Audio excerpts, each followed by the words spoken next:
cristão é consagrado, dedicado a Deus, o mais importante é a vontade do Pai. O mais importante é eu investir a minha vida naquilo que permanece para sempre.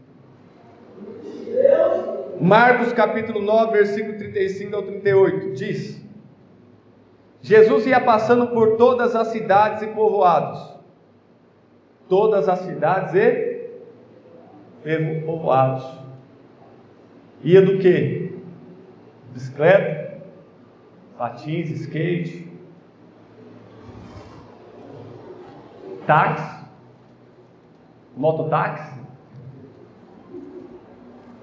Jesus ia passando por todas as cidades e povoados, ensinando nas sinagogas, fazendo gincana, fazendo brincadeiras, fazendo teatro, ensinando a palavra nas sinagogas. E além de ensinar, pregando as boas novas do reino. E curando todas as enfermidades e doenças. Ao ver as multidões, teve compaixão delas, porque estavam aflitas e desamparadas, como ovelhas sem pastor. Então disse aos seus discípulos: a seara é grande, mas os trabalhadores são poucos. Peçam, pois, ao Senhor da seara que envie trabalhadores para a sua seara.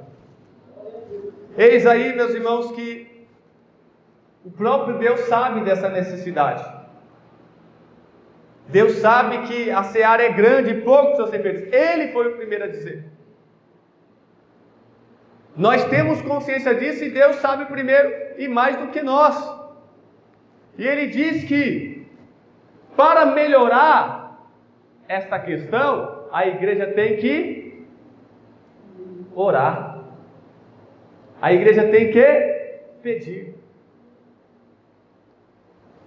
Se nós precisamos de ajuda, se nós precisamos de mais pessoas para ajudar, temos que se aplicar na oração, temos que orar, suplicar, gemer e chorar para que o Senhor venha fazer membros se tornar obreiros, que Deus venha salvar mais pessoas para ser obreiros. De maneira que, se falta, talvez seja porque a igreja não está orando nesse sentido. Talvez a gente só está pedindo casa e carro e dinheiro, e não estamos pedindo mais para Deus levantar pessoas para servir. Mas os verdadeiros cristãos estão preocupados com a igreja do Senhor, com o reino do Senhor, com a obra do Senhor, mais do que com esta vida, este mundo. Jesus viajava, cumpria o ID, ensinando, pregando e fazendo milagres. E aí, quando ele viu as pessoas perdidas, ele disse: esse povo desgraçado aí tem que morrer mesmo, tem que ser preso mesmo, não quer aceitar Jesus. Foi isso que ele disse? Esse povo tem que se dar mal mesmo, porque não quer ir para a igreja. Foi isso que ele disse? Foi esse discurso de ódio que ele disse, que ele fez? Foi essa frase de fariseu que ele disse? Não. Quando ele viu a multidão perdida em seus pecados, sofrendo por causa dos seus pecados, ele sentiu pena, sentiu dó, teve misericórdia, teve compaixão, se compadeceu, sentiu a dor alheia, se colocou no lugar daquela multidão. E é claro, meus irmãos, que um dos combustíveis do servo de Deus, um dos combustíveis da igreja, com certeza é a compaixão. A compaixão é que nos leva a tentar fazer alguma coisa para aliviar a dor das pessoas, para ajudar as pessoas em seus sofrimentos. E é claro, se nós pudéssemos, arrancaríamos o mal com a nossa própria mão. Mas o poder não está em nós, está em Deus, e Ele é soberano.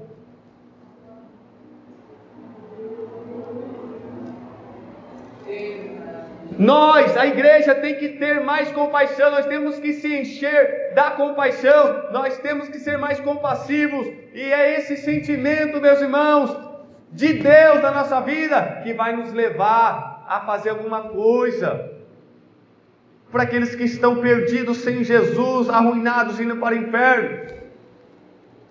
Jesus viu a multidão, quando ele estava fazendo a obra de Deus, pregando, ensinando, curando, ele viu a multidão e teve compaixão, e aí ele vai abrir o coração. Ele vai abrir o coração. Ele estava como homem, ele não estava em todos os lugares ao mesmo tempo, porque ele estava na carne, ele estava como um ser humano. Então, fazendo a obra de Deus, vendo as desgraças daquela sociedade, o mundo indo de mal a pior, ele vai abrir o coração com seus amigos. Eu estou cheio de pena dessas pessoas.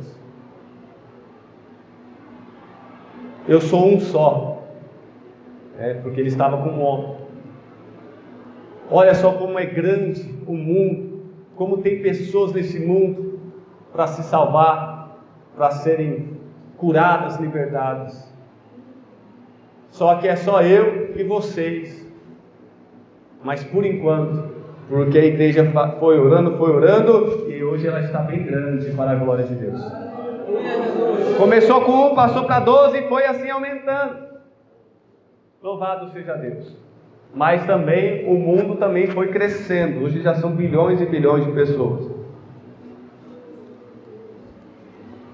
E vi, Senhor, e nós vemos, meus irmãos, 1 ou 2 ou 3, pouquinhos irmãos, numa igreja, em outra, se matando,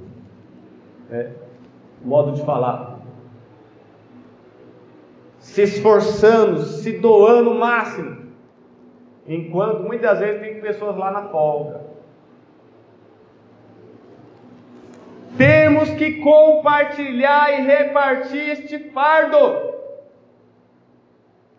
Cada um tem que fazer um pouquinho. Cada um tem que fazer a sua parte. Não podemos deixar a responsabilidade só em uma pessoa. Jesus, verdade. Porque muitos obreiros já até morreram de tanto trabalhar, porque trabalharam tanto para ganhar o mundo, que perderam a sua alma, porque esqueceu que Jesus disse que adianta ganhar o mundo inteiro e perder a sua alma. Ele cuidou tanto da obra, tanto da igreja, tanto dos outros, que esqueceu da salvação dele mesmo. E muitos se desviaram, muitos voltaram ao pecado, ao mundo, muitos estão isolados, não querem mais se envolver, fazer mais nada. Mas a Bíblia ainda está dizendo: tem cuidado de ti primeiro e depois da doutrina, tem cuidado de ti depois do teu ministério. Eu quero que você trabalhe, eu quero que você faça a obra, mas mais do que isso eu quero você comigo, vivo, perto de mim, sendo meu amigo. Qualquer coisa, ainda que seja sagrada, se for afastar você de mim, então cancela, volta para o começo, inicie de novo.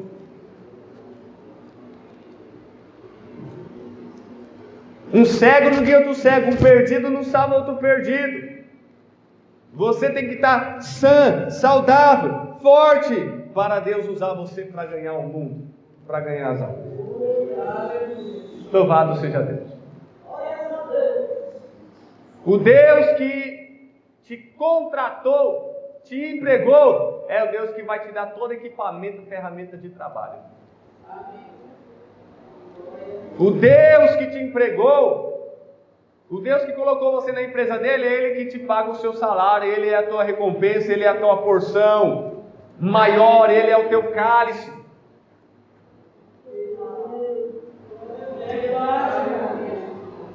Hoje em dia a mentalidade das pessoas é que tudo que ele fizer, a igreja tem que pagar.